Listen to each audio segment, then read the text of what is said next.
آج ایک بار پھر پاکستان افغانستان تعلقات بڑی کشیدگی ہے اس وقت سرحد پہ، اور اس کے ساتھ ساتھ دونوں حکومتوں کے درمیان میں بھی تعلقات عملاً منجمد ہو کے رہ گئے ہیں۔ خاص طور پہ جو سرحدی صوبے ہیں افغانستان کے، پکتیکا، خوست، وہاں پہ بہت کشیدگی دیکھنے میں آ رہی ہے، اور اس کی بنیادی وجہ یہ کہ 16 مارچ کو ونگ ہیڈ کوارٹر میر علی میں، یعنی نارتھ وزیرستان میں ایک خودکش حملہ ہوا، اور اس میں ایک کرنل اور کیپٹن سمیت 7 فوجی شہید ہوئے۔ اب اس کے جواب میں 18 مارچ کو پاکستان کی ایئر فورس نے بتایا گیا ہے خوست اور پکتیکا میں حافظ گل بہادر، جس کا تعلق شمالی وزیرستان سے ہے، کہ مبینہ ٹھکانوں پر حملے کیے، اور اس میں دعویٰ ہے کہ کئی افراد ہلاک ہو گئے۔ اب حافظ گل بہادر بہت عرصے سے، تقریباً جون 2014 میں جب آپریشن ضرب عضب شروع ہوا تھا، اس وقت سے وہ اپنے ساتھیوں کے ہمراہ افغانستان فرار ہو گیا تھا، اور خاص طور پہ پکتیکا اور کنڑ میں اس کے ساتھیوں نے پناہ لے رکھی ہے۔ یہ خود بھی، جو کنڑ کا پہاڑی علاقہ ہے، وہاں پہ اپنے اہل خانہ کے ہمراہ موجود تھا۔ اب دعویٰ پاکستان کا یہ ہے کہ 8-9 دہشت گردوں کو ہلاک کیا گیا ہے ان حملوں میں، انٹیلیجنس کی بنیاد پہ تھے، اور باقاعدہ افغان طالبان کو اس حوالے سے ثبوت بھی پیش کیے گئے۔ جس کمانڈر کے مارے جانے کا دعویٰ کیا گیا، معلوم نہیں حقیقت کیا ہے۔ ایک ویڈیو سامنے آئی ہے، اس ویڈیو میں اس کمانڈر جانان کا بیان ہے، وہ سامنے موجود ہے اپنے ساتھیوں کے ہمراہ، اور اس نے کہا ہے کہ میں زندہ ہوں، مجھے کچھ نہیں ہوا، جبکہ دعویٰ یہ کیا گیا تھا کہ وہ کمانڈر بھی اپنے ساتھیوں سمیت مارا گیا ہے۔ اب اس کے ساتھ ساتھ ظاہر ہے چونکہ افغانستان کی سرزمین پہ یہ حملہ ہوا ہے، تو ان کے ترجمان ذبیح اللہ مجاہد نے بڑے ہی سخت الفاظ میں اس کی مذمت بھی کی، اس کے ایک لحاظ سے دھمکیاں بھی دی، اور اس کے نقصانات سے بھی تنبیہ کی پاکستان کو۔ اور اس کے ساتھ ساتھ یہ بھی بتایا گیا کہ خوست، پکتیکا اور پکتیا میں، یہ وہ علاقے ہیں جو کہ شمالی اور جنوبی وزیرستان کے ساتھ ملتے ہیں، وہاں پہ اضافی فوجی بھی تعینات کر دیے گئے ہیں۔ تو ایسا لگتا ہے کہ یہ وہ صورتحال ہے جو کہ ایون صدر حامد کرزئی اور صدر اشرف غنی کے زمانے میں بھی نہیں تھی، جبکہ افغانستان کے اندر ہر روز تقریباً 1-2 خودکش دھماکے ہوتے تھے، حملے ہوتے تھے، اس کا الزام پاکستان پہ آتا تھا، لیکن حالات کبھی اتنے خراب نہیں تھے، اتنی کشیدگی اور اتنی نفرت نہیں تھی جتنی آج دیکھنے میں آ رہی ہے۔ اس سے ظاہر ہے جو پاکستان کے دشمن ہیں، وہ لوگ جو تعلقات اچھے نہیں چاہتے، وہ بھی ضرور فائدہ اٹھاتے ہیں۔ افغان طالبان کے ترجمان نے یہ بھی دعویٰ کیا کہ افغان سیکورٹی فورسز نے پاکستان کی چیک پوسٹوں کو بھی نشانہ بنایا، یعنی جوابی کارروائی کی۔ اب اسی کے نتیجے میں خرلاچی اور غلام خان، جو کہ جنوبی اور شمالی وزیرستان کے بارڈر پوسٹ ہیں، وہ بھی فوری طور پہ بند کر دیے گئے، کیونکہ وہاں بھی فائرنگ کا تبادلہ ہوا تھا۔ اب سوال یہ ہے کہ اس قسم کے واقعات سے جب آپ کم از کم 400 کنٹینر صرف غلام خان سے روزانہ گزرتا ہے، جو کہ ٹرانزٹ ٹریڈ کے تحت، اور کچھ شاید پاکستان کی برآمدات ہیں، کچھ افغانستان کی درآمدات ہیں، وہ ایک دن کے لیے اگر بند ہوتا ہے تو اس کا مطلب ہے کم از کم 400 کنٹینر وہاں سے کراس نہیں کر سکتے ہیں۔ تو اس طرح وہ پائل اپ ہوتا چلا جاتا ہے۔ اب کچھ سوالات بار بار یہ پیدا ہوتے ہیں کہ جو افغان ٹرانزٹ ٹریڈ پر پابندیاں لگی ہوئی ہیں مختلف بہانوں کے تحت، اس میں یہ ہے کہ ایک اس کارگو کی انشورنس ہوتی ہے، اس پہ ٹریکر بھی لگایا جاتا ہے، وہ جو NLC کے ٹرکس ہیں ان پہ ان کا سفر بھی ہوتا ہے۔ اس کے باوجود افغانوں سے ٹرانزٹ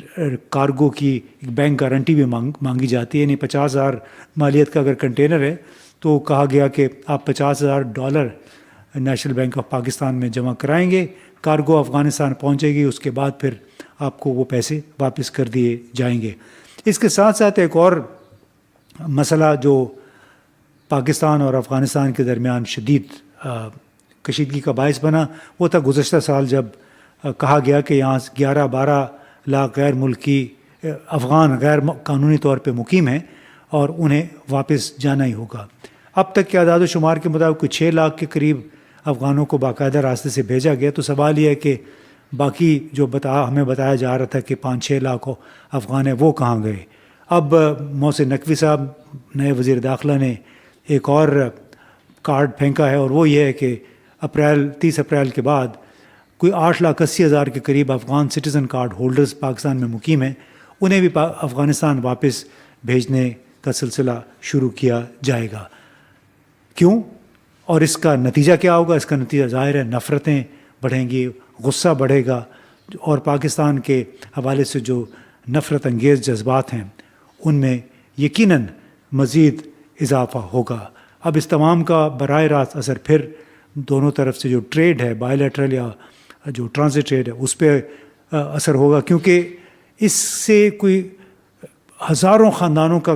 روزگار جڑا ہوا ہے۔ اس میں ڈیلی ویج ورکر بھی ہیں، مزدور جو ہیں، اس میں ٹرکرز بھی ہیں، ٹرالیز والے بھی ہیں، ہوٹل، ریسٹورنٹ اور بہت سارے ایسے کاروبار ہیں جو کہ ٹرانزٹ ٹریڈ کے ساتھ وابستہ ہیں۔ جب کاروبار بند ہوتا ہے، طورخام یا چمن یا غلام خان، اس کا مطلب ہے کہ جو اجرتوں پہ کام کرنے والے مزدور ہیں، جو وہاں کی ٹرکرز ہیں، ان سب کا نقصان ہے۔ پھر جو کاروباری حضرات ہیں جن کا مال ٹرکوں میں کنٹینرز میں پڑا ہوتا ہے، ان کو بھی ظاہر ہے نقصان ہوتا ہے اگر اس میں اشیاء خوراک ہیں، ایسی اشیاء خوراک جو جلد خراب ہو سکتی ہیں۔ اب اس کا نتیجہ ظاہر ہے مزید نفرت کی صورت میں اور مزید کشیدگی کی صورت میں برآمد ہوگا۔ تو مجھے معلوم نہیں ہے کون سے افلاطون ہیں جو بار بار اس نوعیت کے مشورے حکومت کو دیتے ہیں کہ آپ بارڈر بند کر دیں جب بھی کوئی معمولی کوئی واقعہ ہوتا ہے۔ اب ظاہر ہے اس کی بنیادی وجہ اس وقت جو ہے وہ افغانستان میں تحریک طالبان پاکستان کی موجودگی ہے۔ پاکستان نے اس پہ ایک ریڈ لائن لگائی ہوئی ہے کہ جب تک افغان طالبان کی حکومت TTP کے خلاف باقاعدہ کارروائی نہیں کرے گی، انہیں پاکستان میں دہشت گردی کے حملوں سے روکنے کے لیے حتمی کوئی اقدام نہیں کرے گی، اس وقت تک اب مزید کسی اعتماد سازی کے اقدامات کی، مزید کنسیشنز کی توقع نہیں رکھنی چاہیے۔ پاکستان بار بار ریکویسٹ کر چکا ہے، درخواست کر چکا ہے ثبوتوں کے ساتھ کہ اب تو کئی افغان باشندے بھی ان حملوں میں شریک ہیں، شامل ہیں جو پاکستان میں کیے جا رہے ہیں، چاہے وہ میر علی میں ونگ ہیڈ کوارٹر پہ حملہ تھا یا اس سے پہلے ڈیرہ اسلام خان میں بھی ایک حملہ ہوا۔ ان میں باقاعدہ افغان باشندوں کو بھی ملوث پایا گیا، لیکن قطع نظر اس کے اگر وہ افغان باشندے نہیں بھی ہیں، اگر یہ پاکستانی بھی ہیں، نور ولی محسود کابل میں اپنی فیملی کے ہمراہ رہتا ہے، کنڑ میں حافظ گل بہادر نے ڈیرہ ڈالا ہوا ہے، ان کے خلاف اگر کارروائی نہیں ہوتی تو پھر افغان طالبان کوئی اس میں جو انکار کی کیفیت ہے اس میں نہیں جا سکتے، یعنی وہ بے بس ہیں۔ بے بس وہ بالکل نہیں ہیں، وہ اپنے جہاد کے زمانے سے ان کا جو ساتھ تھا TTP میں شامل لوگوں کے ساتھ، اس کی وجہ سے ان پہ وہ گریزاں ہیں کوئی حتمی کارروائی کرنے سے۔ تو اس کا اب نقصان پھر کس کو ہے؟ ظاہر ہے نقصان پاکستان کو ہو رہا ہے۔ پاکستان براہ راست یہاں پہ جو trade, transit trade, bilateral trade, وہ متاثر ہوتا ہے۔ پھر اس میں آپ کے جو گڈ ول ہے وہ بڑی برباد ہوتی ہے۔ پھر افغانستان سے بیچارے طلباء آتے ہیں جو کہ یہاں یونیورسٹی میں پڑھ رہے ہیں، مریض آتے ہیں، انہیں پھر دشواری پیش آتی ہے۔ لیکن اس کے باوجود یہ غیر قانونی طور پہ مقیم افغانوں کو واپس بھیجنا، یا پھر ابھی اس افغان سٹیزن کارڈ ہولڈرز ہیں ان کی واپسی کا فیصلہ، یا پھر بارڈر کا وقتاً فوقتاً بند ہونا، یہ ایسے اقدامات ہیں جس کا نقصان افغانستان کو کم اور پاکستان کو زیادہ ہے۔ اب مجھے تو یہ لگتا ہے کہ پاکستان اس وقت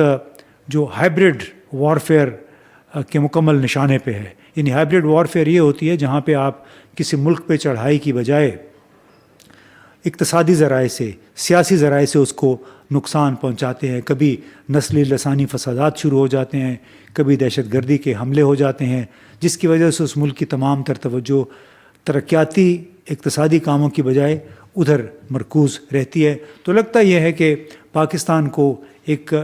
جال میں پھنسا دیا گیا ہے، ایک ایسا جال جس میں سے اس کے لیے ابھی نکلنا مشکل ہو رہا ہے، اور جس میں پھر بہت سارے مقامی سہولت کار بھی ہیں. یعنی جو لوگ اسمگلنگ روکنے کے نام پہ افغان ٹرانزٹ ریٹ پہ پابندیاں لگاتے ہیں، ان میں سے بہت سارے لوگ خود، میں سمجھتا ہوں، اس ملک میں اسمگلنگ کی حوصلہ افزائی کرتے ہیں، کیونکہ اسمگلنگ کی حوصلہ افزائی کے ساتھ ان کے مفادات جڑے ہوئے ہیں. اسمگلنگ سرحدوں پہ ہوتی ہے، کراچی پورٹ پہ اب پاکستان کے اندر نہیں ہوتی ہے. تو یہ کون بار بار ان کو مشورے دیتا ہے کہ اسمگلنگ روکنے کے لیے افغان ٹرانزٹ ریٹ کو بند کر دیں؟ کبھی $5 ارب